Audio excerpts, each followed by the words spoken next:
देश के मुख्य न्यायाधीश जस्टिस सूर्यकांत ने शनिवार को एक बयान में कहा कि सुप्रीम कोर्ट आम आदमी के लिए है। उन्होंने कहा कि लंबित मामलों को निपटाने के लिए एकीकृत राष्ट्रीय न्यायिक नीति उनकी पहली प्राथमिकता है।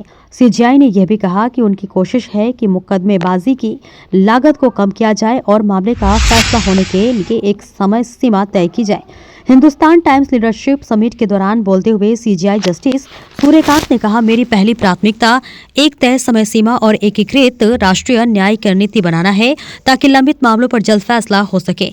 मैं ये नहीं कह रहा कि सभी बकाया मामले खत्म कर दिए जाएंगे, ऐसा कभी नहीं होगा। ऐसा नहीं होना चाहिए क्योंकि लिटिगेशन यानी मुकदमेबाजी एक लगातार चलने वाली प्रक्रिया है। लोगों को न्यायिक व्यवस्था पर भरोसा और विश्वास है।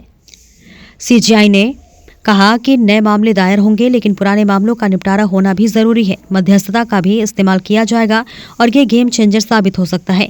मुख्य न्यायाधीश ने कहा, सुप्रीम कोर्ट में आने वाले दिनों में कुछ सुधार देखने को मिलेगा और मुकदमेबाजी को प्राथमिकता मिलती रहेगी। सीजेआई ने कहा कि मैं एक सख्त और स्पष्ट संदेश देना चाहता हूं कि सुप्रीम कोर्ट आम आदमी के लिए तैयार है और सामान्य मुकदमेबाजी के लिए भी सुप्रीम कोर्ट में पर्याप्त जगह है। हालांकि उन्होंने ये भी कहा कि वे अकेले इस काम को नहीं कर सकते और उन्हें इसमें अन्य जजों का भी सहयोग चाहिए। मुख्य न्यायाधीश ने यह भी कहा कि नगरपालिका में अपग्रेड की जरूरत है क्योंकि डिजिटल अरेस्ट और साइबर अपराध जैसे मामलों में से न्यायपालिका की चुनौतियां बढ़ रही हैं और ऐसे में उन्होंने कहा है कि देश की न्यायपालिका में विविधता आ रही है। जैसे समाज और देश आगे बढ़ रहे वैसे ही न्यायपालिका में बदलाव हो रहे हैं। मुख्य न्यायाधीश ने देश के लोकतंत्र और न्यायपालिका के भविष्य को उज्जवल बताया।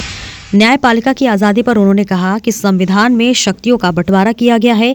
संविधान में न्यायपालिका, विधायिका और कार्यपालिका की अपनी अपनी भूमिका है और कोई भी शक्ति दूसरी शक्ति के अधिकार क्षेत्र में दखल नहीं देती। साथ ही संविधान की खूबसूरती ये भी है कि ये तीनों शक्तियां एक दूसरे के साथ मिलकर काम करती है और तीन की एक दूसरे पर निर्भरता भी है।